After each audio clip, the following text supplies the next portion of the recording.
Round 5 of the championship could hardly be more different to the fourth. We go from the marathon slog across Kenya to the holiday island of Corsica, where the return to Europe and tarmac roads means a renewal of the battle between Lancia and Toyota in the championship, and Sainz was in trouble at once. 7th after leg 1, almost a minute down on Oriol in only 4 stages. Claiming the car was perfect, Oriol was fastest on 8 of the second day's 9 stages, opening out a huge margin. The delta was faultless, and Oriol shrugged off the memories of 2 seasons in which good starts had ended in a ditch. He was perfectly in control of the rally, and I haven't taken any risks, he said afterwards. He was even happier next day, won 6 more stages, increased his lead again, and with day 4 scheduled to be a short one, just 7 stages totalling 178 kilometres, that seemed to set the seal on the event.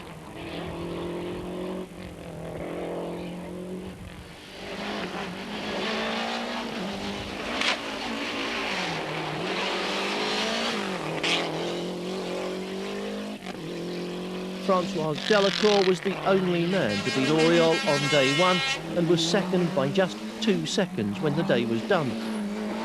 On day 2 he hit brake trouble and dropped 14 seconds, and then a flattened exhaust cost him another 20 seconds, and then drive shaft troubles allowed Oriol more freedom. By now the gap was more than a minute, and though Delacour hung on, from here on he was driving for 2nd place.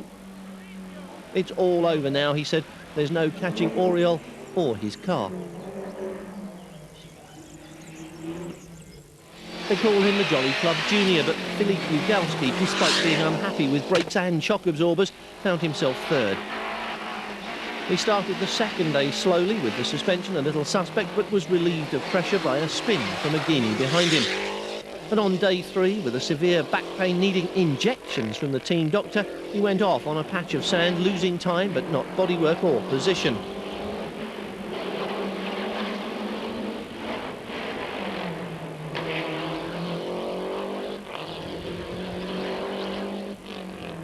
Carlos Sainz was initially less willing than Armin Schwartz to point the finger at the rubber, but Toyota clearly had a tyre problem.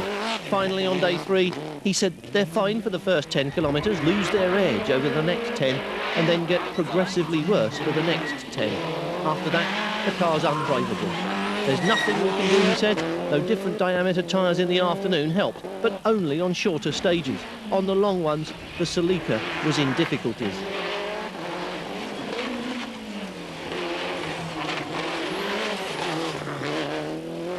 Suffering from those tyre troubles, Armin Schwartz lost a second a mile to Didier Auriol on day 1 and was 43 seconds down.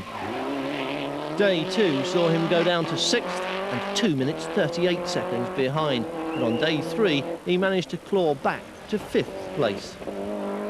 Mickey Biazion's rally was a miserable affair, and he could do very little but watch as the nervous, understeering Sierra refused to be improved by any changes.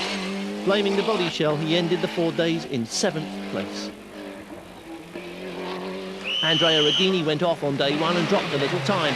On day 2, he said his delta was perfect and became the only person to beat Auriol, closing with his teammate until he clipped a rock on day 3. Trailing into the time control on the rim, he lost 4 minutes and fell back to 7th place. The perfect weather of day 4 was spoiled by the news of the football stadium collapse at Bastia. Medical teams from the rally were called to help, and deprived of its safety cover, the clerk of the course decided to cut the event short, a decision objected to by no one.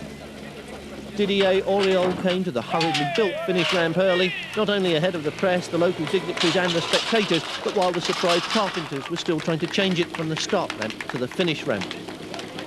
Without the fanfares and the celebrations, he had still won, and the points had changed a bit. But with the pick and mix nature of the new season as drivers choose their 10 favourite events, and with the Lancia habit of perming any one from a set of half a dozen names at each round of the series, it's hard to make a real prediction or indeed make much sense of this picture.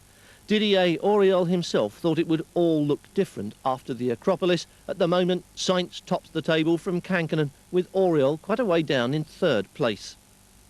In the Makers' Championship, it was all rather simpler. Lancia, Toyota, Ford 1, 2 and 3, Mitsubishi, Nissan, Subaru and Renault sneaking onto the tail end of the leaderboard.